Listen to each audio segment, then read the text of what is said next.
ለጎንደር ሕዝብ ይህንን መልእክት አድርሱልኝ ተብላችኋል።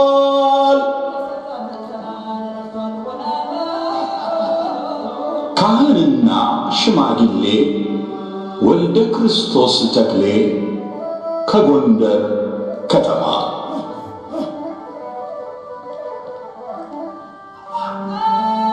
መንፈሳዊም ጀግናም የሆንከው የጎንደር ሕዝብ ሆይ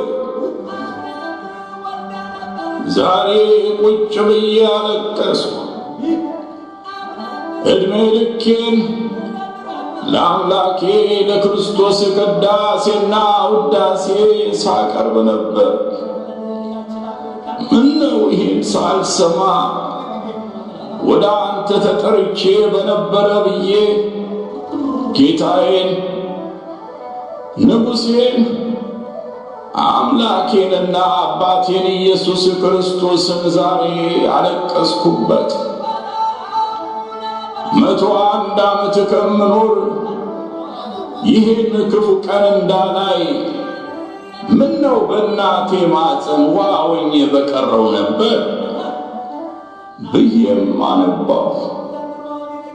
እኔ ካህንና ሽማግሌ ነኝ።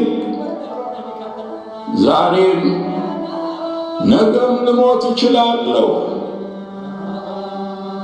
ጎንደርን ከግር እስከ ራሷ አቃታለሁ።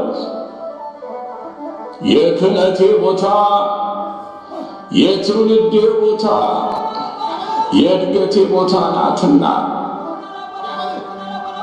የጎንደር ሕዝብ መንፈሳዊ ነው፣ ባለቅኔ ነው፣ ጀግና ነው። ሁሌም ጎንደሬ ሚስጥር የጠለቀው ሚስጥርን ፈልፍሎ የሚያውቅ ታላቅ የፍቅር መንፈስ ያለው ታላቅና ኩሩ ሕዝብ ነው። ጎንደር የቅዱሳንም የጀግናም መፍለቂያ ነው። ዛሬ ግን ፈተና ገጠመው። ከገጠመው ፈተና ሁሉ ያስለቀሰኝ አንዱ ነው።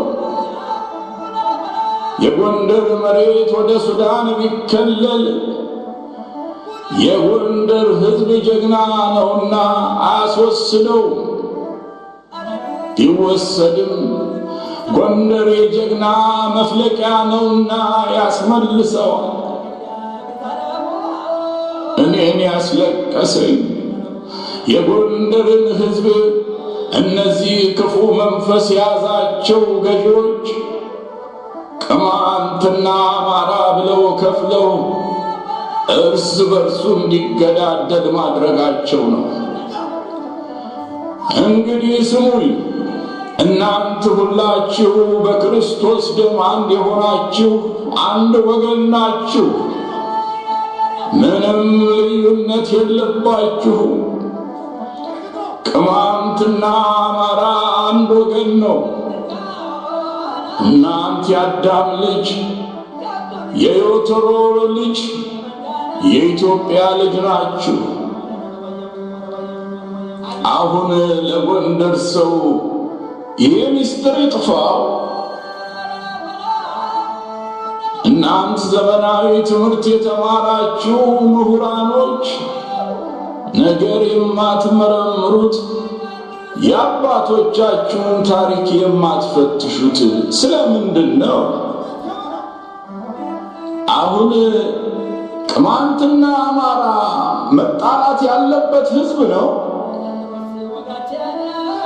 የጎንደር ሊቃውንት የጎንደር ሕዝብ አንድ መሆኑን ጨክናችሁ በአደባባይ የማታስተምሩትስ ለምንድን ነው? ካህናት አባቶችስ ሕዝቡ መለያየቱን ያቆም ዘንድ የማታወግዙት ለምንድን ነው? እናንተ ኃይለኛ ተዋጊ ጀግኖች ቅማንትና አማራ ብላችሁ የምትገዳደሉት ምን ሞኝ ብትሆኑ ነው? ሞትስ የሚገባው በእናንተ መካከል ልዩነትን የዘራው ክፉ ገዣችሁ ነበር። ስለዚህ በክርስቶስ ስም አምላችኋለሁ። አማራና ቅማንት ተባብላችሁ መጣላታችሁንና መገዳደላችሁን አሁኑኑ አቁሙ። በክርስቶስ ስም ገዝቻችኋለሁ። ግዝት ናችሁ። እርስ በርሳችሁ ቅማንትና አማራ ተባብላችሁ እንዳትጣሉና እንዳትገዳደሉ አጥብቄ እኔ ገዝቻችኋለሁ። ጉልበትና አቅም ቢኖረኝ በእግሬ እየተጓዝኩ በሕዝቤ ውስጥ እየተመላለስኩ አስተምር ነበር። ይህንንም ግዝት አሰማ ነበር። ግን አልጋ ላይ ውያለሁ፣ ሸምግያለሁ። ይህን መልእክትም ወደ ሕዝብ አብዝታችሁ አድርሱልኝ። እርግጥ ዘመኑ ክፉ ነውና በፍጥነት የሚሰራጨው የክፋትና የጥላቻ መልእክት ነው። መልካም የሆናችሁ ሰዎች ግን ይህን መልእክት ወደ ሕዝቡ አብዝታችሁ አድርሱልኝ። ጎንደር እርስ በርሱ እንዳይጠላና እንዳይገዳደል ተገዝቷል። ሞት የሚገባው የጎንደርን ሕዝብ ሊያጣርስ የተነሳው ርኩስ መንፈስ ያለበት ገዢው ኃይል ነው። እግዚአብሔር ጥበብን ይግለጽላችሁ በማለት ካህንና ሽማግሌ ወልደ ክርስቶስ ተክሌ ከጎንደር ከተማ ያደራ መልእክታቸውን አስተላልፈዋል።